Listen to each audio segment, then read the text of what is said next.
오늘은 누가복음 17장 11절에서 19절 말씀입니다. 다시 누가복음으로 돌아와서 17장 11절에서 19절 말씀을 가지고 나누기 원합니다. 오늘 설교의 제목은 내 믿음이 너를 구원하였느니라. 내 믿음이 너를 구원하였느니라입니다. 내 믿음이 너를 구원하였다라는 이 말은 예수님께서 오늘 본문에서 한 이방인에게 마지막으로 하신 말씀이기도 하고요. 동시에 오늘 본문의 결론이자 말씀의 핵심이기도 합니다. 과연 어떤 믿음이 우리를 구원하게 할까요? 예수님은 지금 너의 가지고 있는 그 믿음이 너를 구원하였다 이렇게 말씀을 하셨는데 과연 어떤 종류의 믿음이 우리를 구원하게 할까요?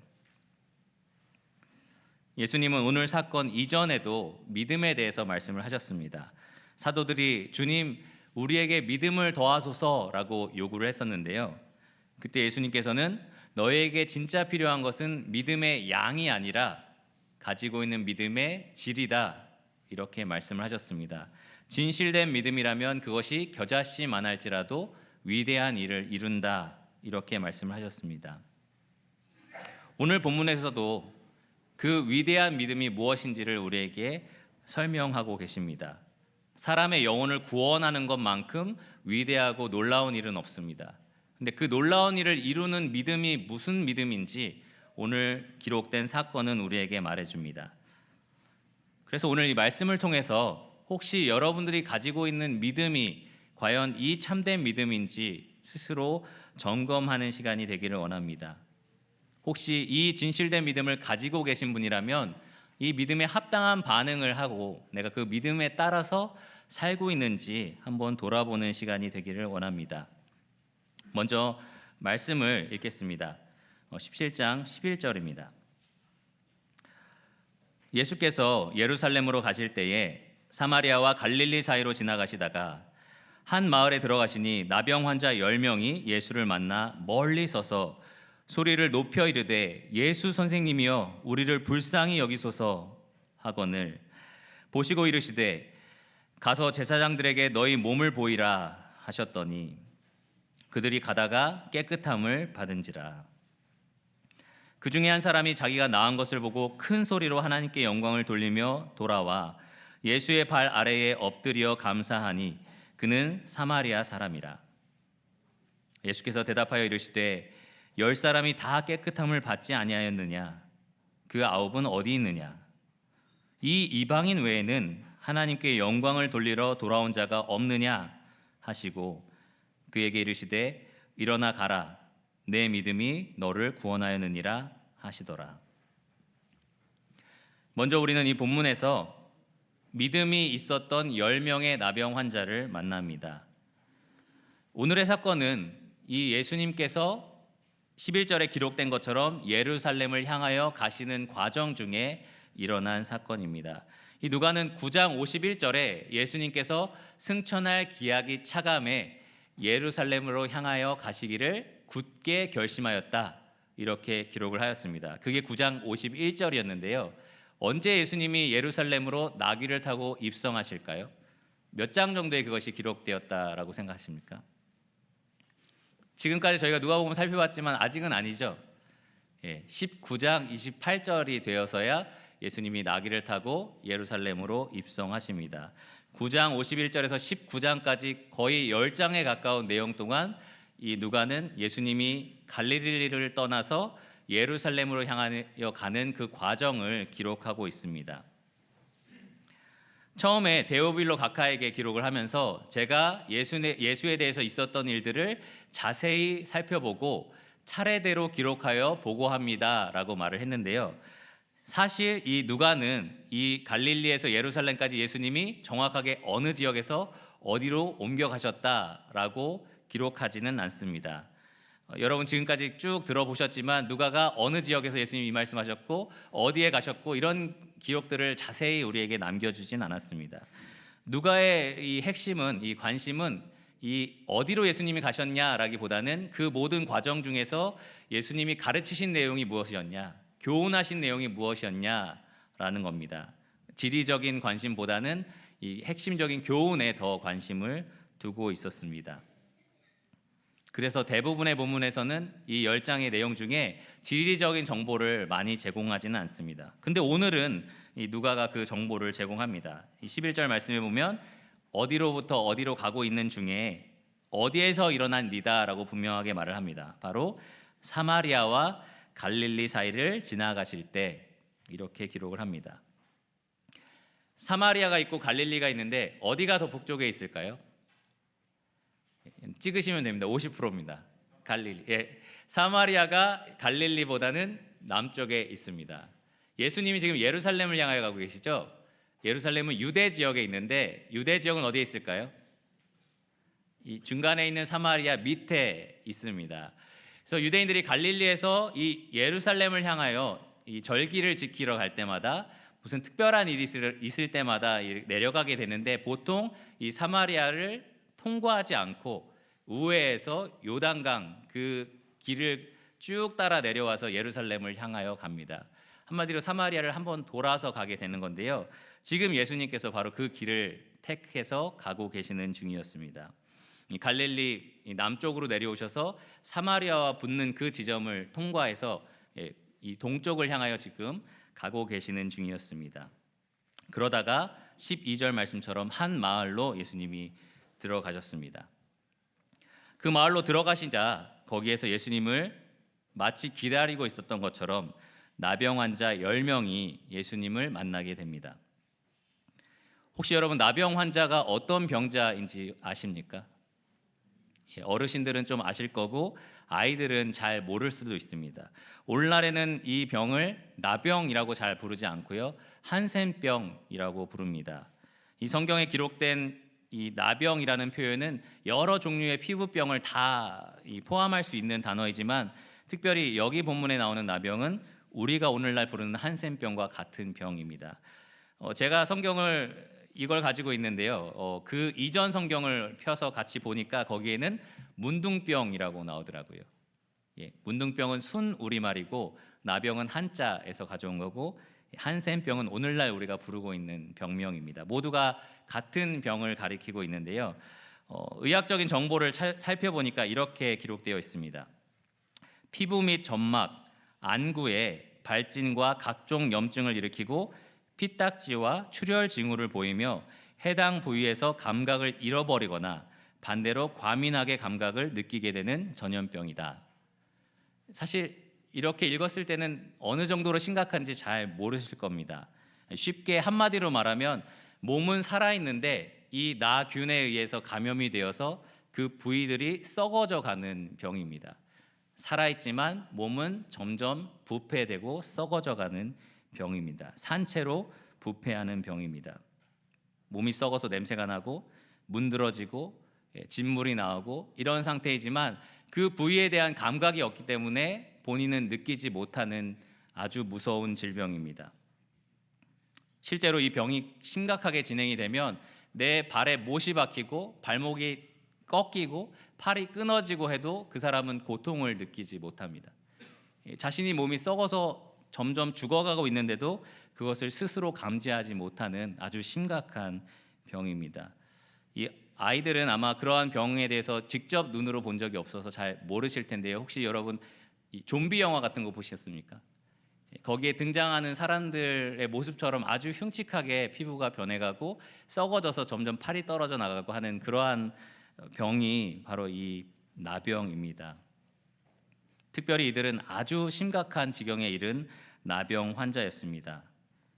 어떻게 그것을 알 수 있냐면 이 레위기 13장에 보면 원래 이 나병 환자들은 그들이 속해 있던 진영에서 쫓겨남을 당하고요, 그리고 나서 혼자 살라라고 되어 있습니다. 전염성이 강하기 때문에 그들 혼자 각각 살아가게 되어 있었습니다. 근데 지금 예수님이 만난 사람은 혼자 있었나요? 아니면 여러 명이 함께 있었나요? 10명이 함께 있었습니다. 왜냐하면 혼자가 생존하기 어려울 정도로 병이 진행이 되었기 때문에 서로 돌보고 지켜줘야 했기 때문입니다. 아주 심각한 지경에 이르렀던 상태였습니다. 이들은 이 함께 있었던 곳에서 다 쫓겨남을 당합니다. 가족에게서 쫓겨남을 당하고요, 이 율법에 따르면 이스라엘 진영 밖으로도 쫓겨남을 당했습니다. 민수기 5장 2절과 3절을 보면 이들은 부정한 자들이기 때문에 부정하다라고 규정을 하고 그들의 사회에서 아예 축출을 당하는 대상이 되었습니다. 한 사람은 이것을 사회적인 사형 선고를 받은 것과 같다, 이렇게 말을 했습니다. 이 바클레이라는 사람의 말에 따르면 이 문둥병자에서 건강한 사람 쪽으로 바람이 불 때는 이 문둥병자로부터 50m 정도는 떨어져야 한다, 이렇게 유대인들이 이야기를 했다고 합니다. 그들은 부정한 사람이라고 평가를 받았기 때문에 많은 사람들의 손가락질을 당했을 거고요, 희롱을 받았을 겁니다. 심지어 그들이 건강한 사람 가까이 갈 수 있는 어떤 계기를 만나게 되면 자기들의 존재를 알려야 했습니다. 여기 부정한 사람이 있습니다 라고 사람들에게 크게 외쳐야 했습니다. 지금 예수님은 한 마을로 들어오셨고 10명의 나병 환자가 그 예수님을 봤을 때 그들은 예수님 앞에 나아갈 수는 없었고요, 다만 여기에 말씀에 기록된 것처럼 멀리 서서 그들의 목소리를 크게 높여 예수님에게 간곡하게 요청을 합니다. 예수 선생님이여 우리를 불쌍히 여기소서, 이렇게 그들이 외친 것입니다. 한 가지 흥미로운 것은 그들이 예수님의 이름을 알았다는 것입니다. 예수님이 이름표를 붙이고 다니시지 않았겠죠? 혹은 예수님이 우리가 영화에서 보는 것처럼 특별한 헤어스타일을 가지고 계신 분은 아니었을 겁니다. 그래서 우리가 영화를 볼 때 저 사람이 예수님이야 라고 바로 알아차리는 것처럼 마을에 예수님이 들어왔을 때 저 사람이 예수님이다라고 그들이 바로 알기는 쉽지 않았을 겁니다. TV가 있는 것도 아니었고 신문이 있는 것도 아니었습니다.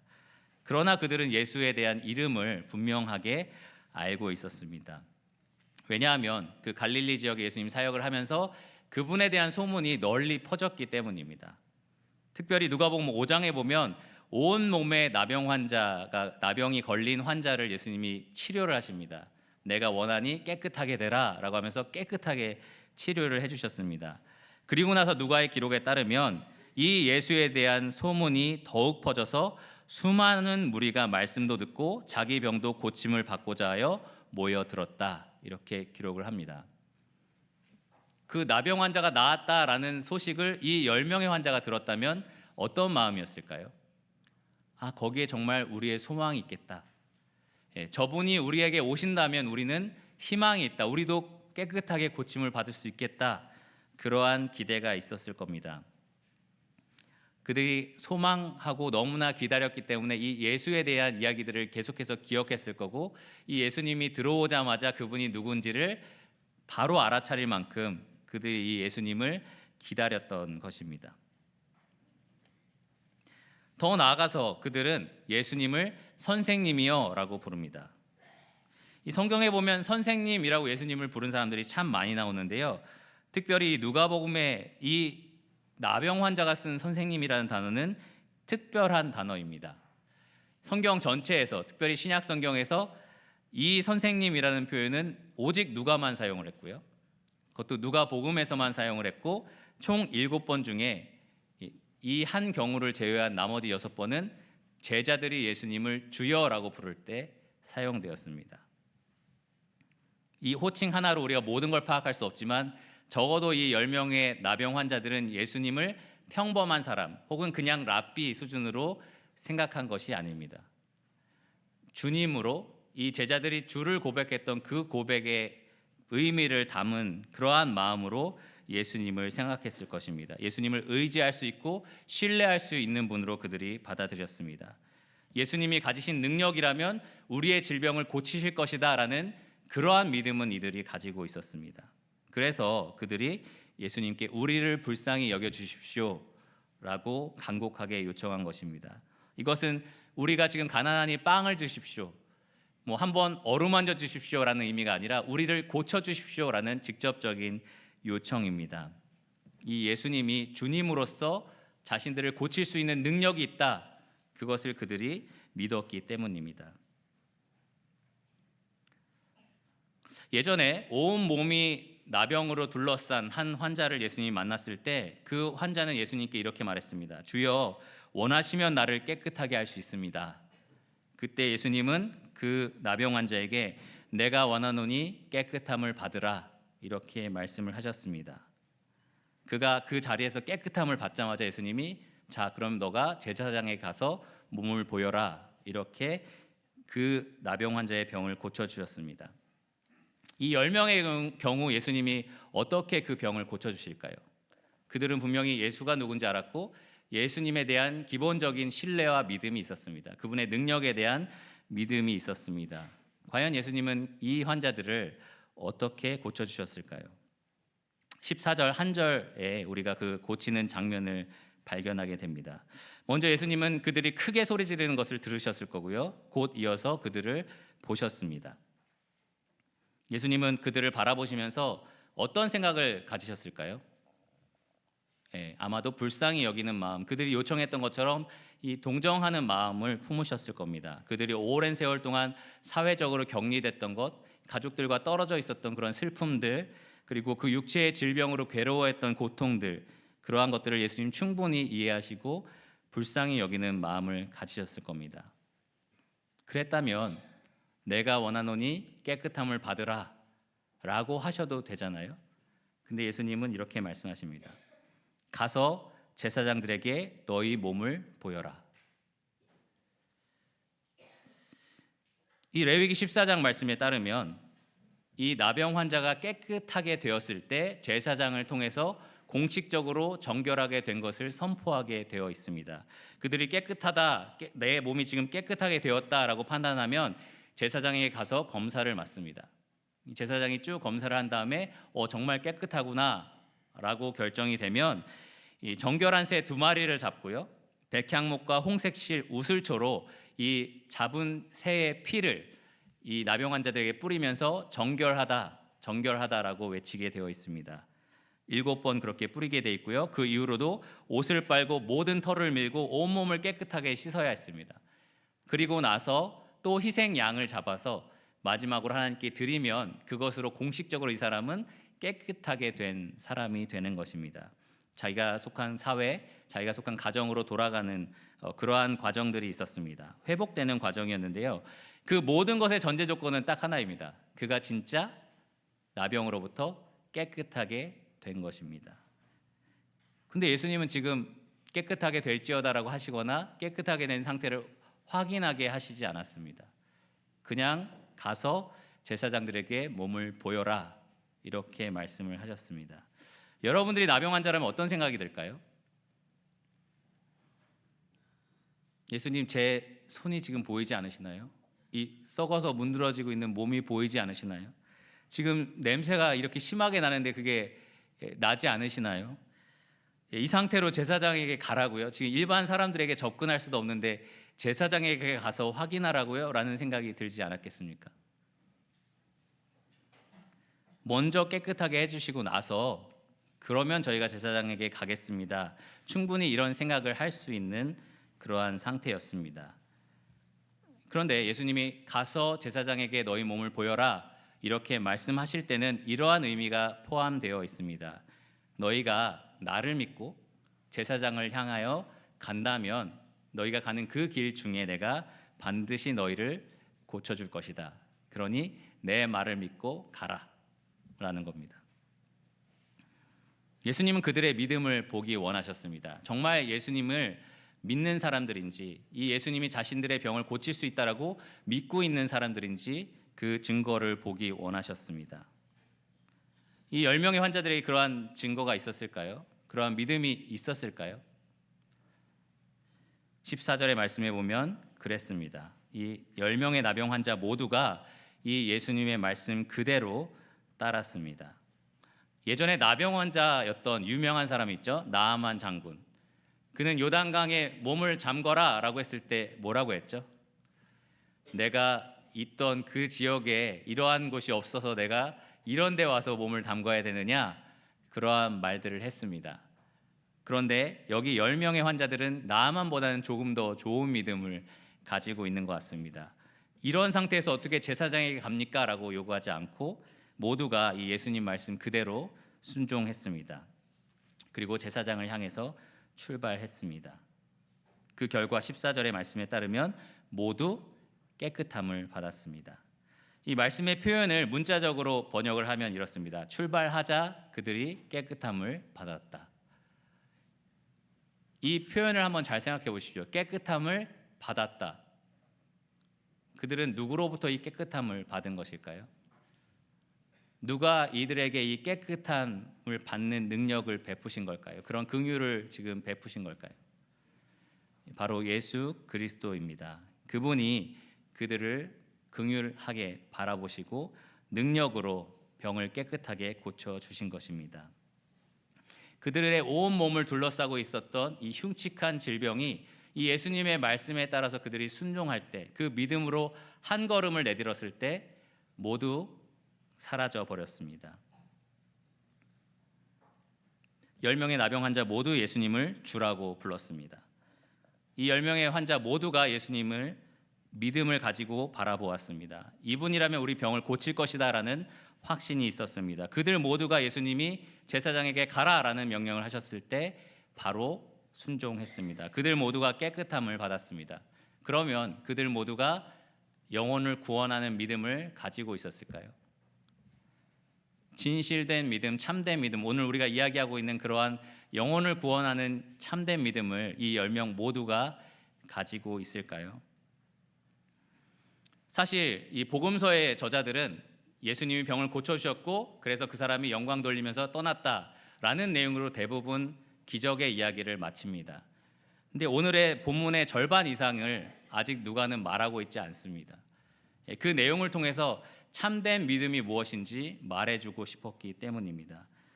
이 병고침 사건이 기록된 이유도 거기에 있습니다. 정말 참된 믿음, 우리 영혼을 구원하는 믿음이 어디에 있는지 이 10명이 했던 반응을 통해서 우리에게 분명하게 말해줍니다.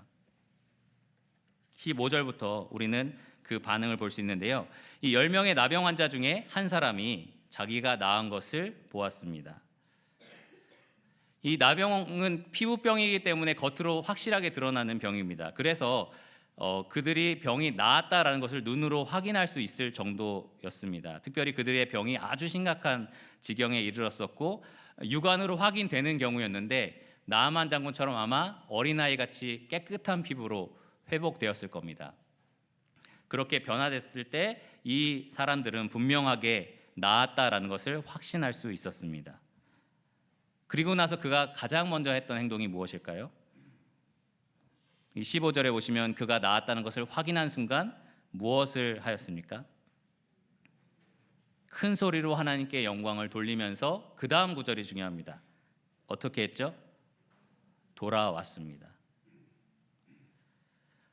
그가 가장 먼저 했던 행동은 바로 자기를 고쳐주신, 자기에게 긍휼을 베푸신 예수 그리스도에게로 돌아오는 행동이었습니다.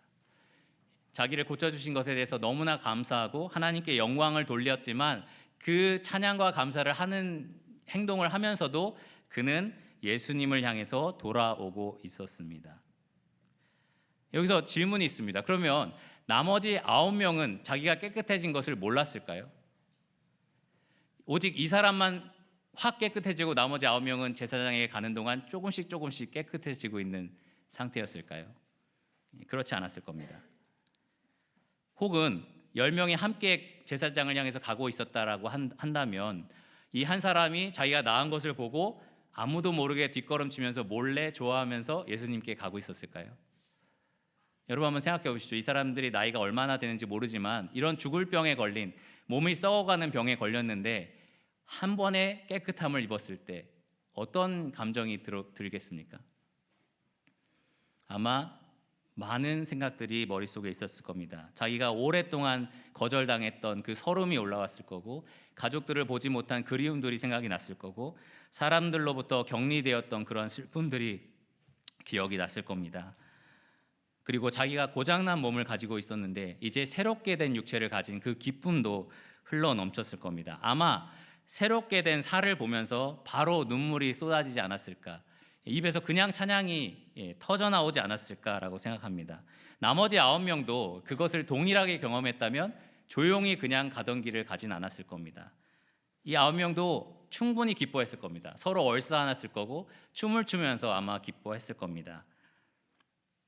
그런데 이 9명은 그들에게 긍휼을 베푸신 분에게 돌아오지는 않았습니다. 오직 한 사람만 예수님에게 돌아왔습니다. 모두가 하나님께 영광을 돌렸을 겁니다. 그러나 그 중에 단 한 사람만 하나님이 누구인지를 알고 그분께 영광을 돌리기 위해서 돌아옵니다. 그래서 18절에 예수님이 이렇게 말씀하시는 겁니다. 이 이방인 외에는 하나님께 영광을 돌리러 돌아온 자가 없느냐. 이 한 사람만 자기에게 긍휼을 베푸신 분이 하나님이신 예수님이라는 것을 알았습니다. 그리고 그분에게 마땅히 돌려야 되는 영광과 감사를 드리기 위해서 돌아왔습니다. 모든 사람이 예수를 주, 선생이라고 고백을 했고, 모든 사람이 예수가 자기의 질병을 고칠 거라는 믿음을 가지고 있었고, 모든 사람이 예수가 제사장에게 가라라고 했을 때 그 말씀을 그대로 순종할 만한 믿음을 가지고 있었지만, 그리고 그들이 고침을 받았을 때 모든 사람이 하나님께 영광을 돌렸지만, 정작 예수 그리스도를 영접하기 위해서 그분께 돌아온 사람은 오직 한 사람뿐이었습니다. 그는 예수님의 발 아래에 머리를 숙이고 엎드립니다. 그리고 감사를 드립니다. 이 누가의 표현은 굉장히 흥미로운데요. 아주 툭 한마디를 하듯이 이렇게 말합니다. 그는 사마리아 사람이라. 사마리아 사람이라. 이 사마리아 사람이라는 표현은 유대인들에게 아주 불편한 이름입니다. 사람들이 갈릴리를 우회해서, 이 사마리아를 우회해서 예루살렘으로 가는 이유가 거기에 있습니다. 이 사마리아 사람들은 예전에 이스라엘이 분리되었을 때, 북이스라엘과 남유다로 분리되었을 때 아주 종교적으로 혼탁한, 타락한 그러한 민족이었습니다. 예루살렘 성전에서 모여야 되는데 우리는 우리 성전에서 모일 거야 라고 만들었고요. 레위인들을 이 제사장으로 세워야 되는데 우리는 우리가 원하는 사람을 제사장으로 세울 거야 라고 했던 그러한 민족이었습니다. 아주 종교적으로 타락한 그러한 민족이었습니다. 더 나아가서 아수르라는 제국이 북이스라엘을 침략했을 때 여러 민족들을 그 안에 집어넣고 서로 결혼하게 합니다. 그러니까 민족이 혼혈이 되었겠죠. 그러니까 이스라엘이 볼 때는 아주 민족적으로도 혼혈되어 있는 그러한 부정한 국가입니다. 누가 아브라함의 자손인지 알 수조차 없는 그러한 민족입니다. 그렇기 때문에 예수님이 사마리아를 통과하실 때 사마리아 여인에게 물 좀 달라 이렇게 하셨을 때 그 여인이 당신은 유대인이면서 사마리아 여인인 나에게 이러한 것을 요구하십니까? 라고 물어봅니다. 왜냐하면 그때 유대인과 사마리아인이 서로 상종하지 않았기 때문입니다.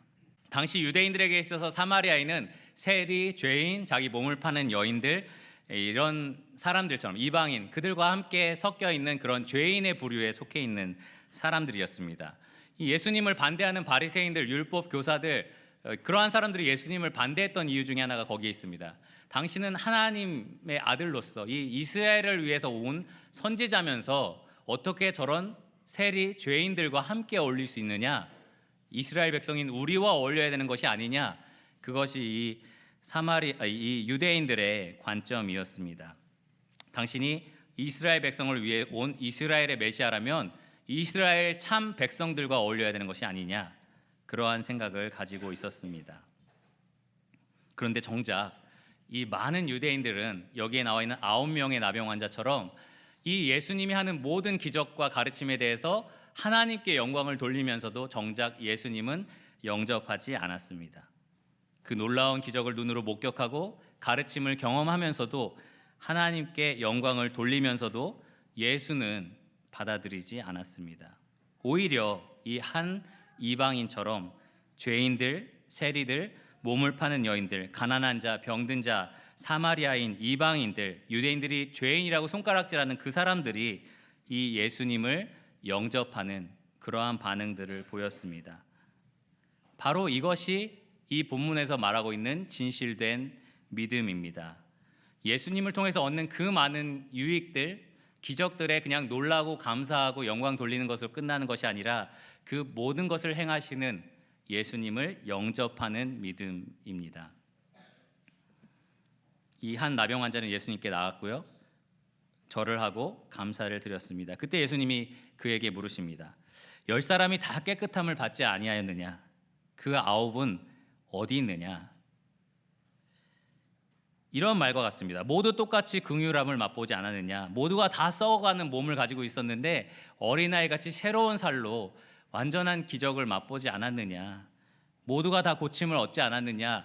인간의 지혜로 혹은 사람의 능력으로 그 당시 의술이나 오늘날의 의술로도 절대 설명할 수 없는 오직 하나님만 하실 수 있는 일을 모두가 다 경험하지 않았느냐. 그런데 왜 그 표적이 가리키고 있는 나에게 돌아온 사람은 너뿐이냐 라고 물으시는 겁니다. 왜 나머지 9은 그것을 보지 못하느냐. 이 말씀은 책망입니다. 그 9명에 대한 책망입니다. 왜 이러한 것들을 너희는 보지 못하느냐. 예수님 이 땅에 오셔서 하는 모든 기적들, 모든 가르침들, 모든 그러한 놀라운 일들이 예수님이 하나님이심을 분명하게 선포하고 있는데 왜 그 나라 백성인 이스라엘 사람들은 그것을 받아들이지 않느냐라는 겁니다. 왜 나를 영접하지 않느냐. 그렇게 꾸짖고 계십니다. 그리고 이 이방인 외에는 하나님께 영광을 돌리러 돌아온 자가 없느냐. 사실 예수님의 사역 초기부터 이것은 반복적으로 일어나는 현실이었습니다. 여러분 잘 아시다시피 예수님이 고향인 나사렛에서 말씀을 전하시는데 이 선지자의 글이 너희에게 응하였다라고 했을 때 사람들이 요셉의 아들이 왜 저런 말을 하지? 이런 식으로 예수님을 받아들이지 않았습니다. 그때 예수님은 아주 흥미로운 말씀을 하셨는데 엘리야 시대 때 이스라엘에 수많은 과부가 있었지만 엘리야가 보내심을 받은 사람은 시돈 땅 한 과부, 이방인이었죠. 그 과부뿐이었고 엘리사 시대 때 수많은 나병 환자가 있었지만 그 이스라엘 나병 환자가 아닌 나아만 장군, 수리아 사람 그 사람만 은혜를 입었다 이렇게 말씀을 하셨습니다. 그때 유대인들은 예수님을 낭떠러지로 몰고 가서 떨어뜨려 죽이려고 했었습니다. 유대인들은 이렇게 예수님을 계속해서 거절하려고 했었습니다. 반대로 예수님은 중간중간 이방인들의 믿음을 보고 놀라십니다. 이 한 백부장이 예수님 저도 종이 있어서 이리 가라고 하면 가고 저리 오라고 하면 옵니다. 저희 집으로 오실 필요가 없습니다. 그냥 말씀만 하시면 주님은 충분히 하십니다 라고 고백했을 때 내가 이스라엘 사람 중에서도 이만한 믿음을 본 적이 없다. 예수님이 그렇게 칭찬을 하셨습니다. 또 여러분 잘 아시다시피 한 여인이 우리 어떤 것들을 간절하게 요청을 하고 있었는데 예수님이 자녀의 떡을 취해서 개에게 주는 게 합당치 않다. 그때 그 여인이 뭐라고 했죠? 그렇습니다. 그런데 개도 주인의 상에서 떨어진 것을 먹지 않습니까? 그때 예수님이 그 여인의 신앙을, 그 믿음을 칭찬합니다. 그 여인도 이방인이었습니다. 이렇게 예수님을 따르는 자들이라면, 그분을 영접하는 사람이라면 예수님은 그들에게 은혜를 베풀어 주셨습니다. 수많은 유대인들이, 이스라엘 백성들이 예수님을 거절했지만 그 이스라엘 백성이 아닌 자들이 예수님을 영접했을 때 예수님이 그들을 구원하셨습니다. 예수님은 이스라엘 땅에 이스라엘 백성을 위해서 구원하는 메시아로 오셨지만 자기 땅에 오매 자기 백성이 영접하지 않았습니다. 사도 요한은 이렇게 기록을 합니다. 그러나 영접하는 자, 곧 그 이름을 믿는 자들에게는 하나님의 자녀가 되는 권세를 주셨다. 이것은 혈통으로 되는 것이 아니다. 이스라엘 족속이냐 이방인이냐 사마리아인이냐 그것으로 되는 것이 아니다. 이것은 육신의 정으로 되는 것도 아니다. 그리고 이것은 사람의 뜻으로 되는 것도 아니다. 오직 하나님께로부터 난 사람들이다. 이렇게 표현을 합니다. 어떤 사람이 하나님으로부터 새롭게 거듭난 구원받은 사람이 될 수 있을까요? 이 예수 그리스도를 영접하는 자, 바로 그들이 새롭게 거듭난 구원 얻는 사람이 됩니다. 바로 예수 그리스도를 영접하는 믿음이 우리를 구원하는 믿음입니다. 그래서 예수님은 이 나병 환자에게 이렇게 말씀하십니다. 일어나 가라. 내 믿음이 너를 구원하였느니라. 여기서 이 구원은 바로 이 영혼의 구원을 의미합니다. 나머지 9명은 깨끗함을 받았습니다. 아마 어린아이같이, 지금 어린아이들 보면 살이 너무 이렇게 좋더라고요. 그래서 나도 어린아이처럼 됐으면 좋겠다라는 생각을 종종 하는데 그러한 어린아이 같은 새로운 피부를 입은 사람들이 되었습니다. 아마 이 9명은 드디어 사회로 복귀가 되면서 이제 사람답게 살 수 있다. 나도 이제 함께 어울리면서 살 수 있다라는 마음을 가졌을 겁니다. 여러분 그 새롭게 된 살이 90세가 돼도 어린아이 같았을까요? 여러분 어떻게 생각하십니까? 아마 새롭게 변화를 받았지만 시간에 따라서 점점 부패하는 그렇게 늙어가는 그러한 피부였을 겁니다. 그들은 육체의 질병은 고쳤지만 그들의 영혼의 질병은 고침을 받지 못했습니다. 그들의 영혼은 여전히 죄와 허물로 죽은 상태 그대로였고요. 언젠가 그들은 죽어서 그 육체가 흙이 되어 버렸을 거고 그들의 영혼은 영원한 심판으로 넘어가게 되었을 것입니다. 근데 여기 나와 있는 이 한 영혼, 한 이방인은 달랐습니다. 그의 영혼이 지금 구원을 받았습니다. 그는 단지 육체의 질병만 해결한 것이 아니라 죄와 허물로 썩어진, 죽어가고 있는, 살았지만 죽어가고 있는 부패한 그 영혼이 예수님의 이 말씀으로 깨끗함을 받았습니다. 내 믿음이 너를 구원하였다. 그는 하나님의 자녀가 되는 권세를 얻었고요.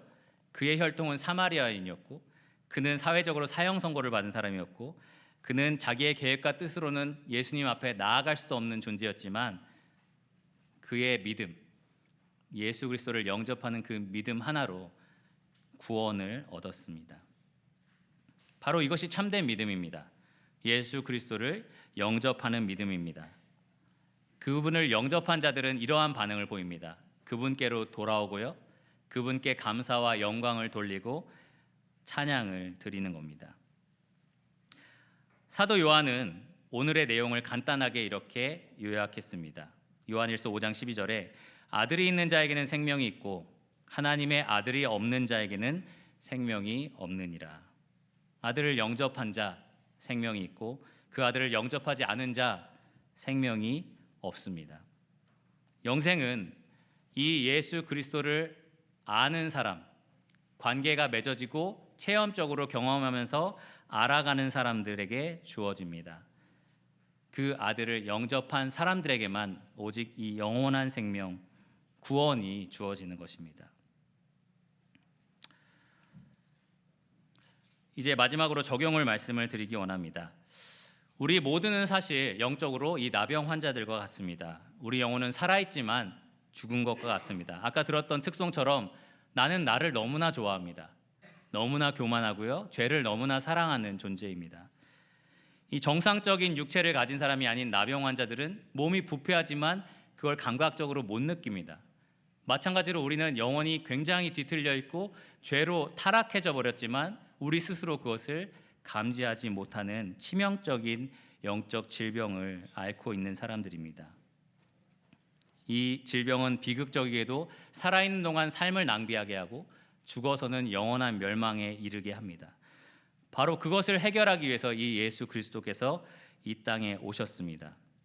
중요한 것은 여러분들이 이 예수님을 진짜로 믿느냐라는 겁니다. 혹시 여러분은 이 9명과 같은 믿음을 가지고 있을지도 모릅니다. 그분을 예수 혹은 주라고 부르고 계실 겁니다. 그분이 여러분에게 뭔가 좋은 것을 주실 거다, 위로를 주실 거다, 열심히 예수님을 따르다 보면 나에게 기쁘고 좋은 일들, 내가 바라는 것들이 이루어질 거다라는 그러한 희망을 가지고 계실지도 모릅니다. 삶의 활력이 되는 분이다, 그 정도로 이 예수님을 신뢰하고 있을지도 모릅니다. 그러나 결과적으로는 이 예수를 영접하지 않는 삶을 살고 계실지도 모릅니다. 그런 믿음을 가지고 계시다면 그 믿음은 여러분을 구원할 수 없습니다. 이 예수님께 돌아와서 그분께 영광을 돌리고 이 예수를 영접하시기 바랍니다. 이미 그 믿음을 가지고 있는 성도들은 어떻게 해야 될까요? 우리가 어떤 자세를 보여야 될까요? 여러분, 이 나병 환자의 입장을 한번 잠깐만 생각해 보십시오. 이 몸이 썩어져가는 그 환자로서 이 사회로 완전히 격리된 상태에서 매일매일을 살아가고 있을 때에 그것이 일순간 다 해방되었다. 여러분 어떤 기쁨을 가지고 있을까요? 그 상태에서 여러분 어떤 감정을 느낄 것 같습니까? 아마 이 10명의 환자들이 그랬던 것처럼 서로 얼싸안고 너무나 기쁘지 않겠습니까? 제가 예전에 2002년 월드컵 때 한국이 4강에 올라갔을 때 내가 이런 적이 없었는데 할 정도로 막 펄쩍 뛰면서 막 좋아했던 생각이 나더라고요. 그래서 나도 이런 사람이구나. 난 이렇게까지 좋아한 적이 없었던 것 같은데 그런 생각을 하게 됐는데 예전에 한번 수업 시간에 교수님이 예수 그리스도께서 너희 죄를 용서하신 사실에 대해서 그렇게 펄쩍 뛰면서 좋아해 본 적이 있느냐? 이렇게 물으시더라고요. 여러분 어떠십니까? 그러한 기쁨을 누려보거나 외쳐보거나 아니면 지금도 그것을 간직하고 계십니까? 무엇이 문제일까요? 왜 우리는 그러한 감사하는 마음, 기쁜 마음들을 잃어버리며 살까요? 이 영광스럽고 능력 많으신 예수님이 우리의 주님이 되셨고 우리가 그분을 영접했을 때 우리가 그분 안에, 그분이 우리 안에 속하는 이런 친밀한 관계가 되었는데 왜 우리는 그러한 감사를 잃어버리며 살아갈까요? 그래서 사도 바울은 이렇게 말합니다. 범사에 감사하라. 이는 그리스도 예수 안에서 너희를 향하신 하나님의 뜻이니라. 시편 기자는 136편 각 행마다 감사하라라고 명령을 합니다. 여호와께 감사하라. 그는 선하시며 그 인자하심이 영원함이로다. 우리가 물론 죄로 인해서 고통과 슬픔이 끊이지 않는 이 세상 속에 살지만 예수 그리스도를 영접했다면 우리는 늘 감사하고 찬송하고 영광 돌릴 수 있는 이유가 있습니다. 하나님께서 그 예수 그리스도 안에서 우리에게 무궁한 기쁨과 위로와 평안을 부어주시고 계시기 때문입니다. 이 놀라운 예수님을 나의 구주로 영접하셨다면, 그래서 성령과 피로 거듭나셨다면 우리가 이 세상에 사는 동안 하늘의 영광을 누리면서 살 수 있습니다. 그리고 우리가 살아가는 남은 일생 동안 우리의 구세주를 영원히 찬송하며 살 수 있습니다. 그 어떤 것도 그 기쁨을 뺏어가지 않을 수 있도록 여러분이 가지고 계셨던 그 참된 믿음을 굳게 지켜내시기를 바랍니다. 기도하고 말씀을 마치겠습니다.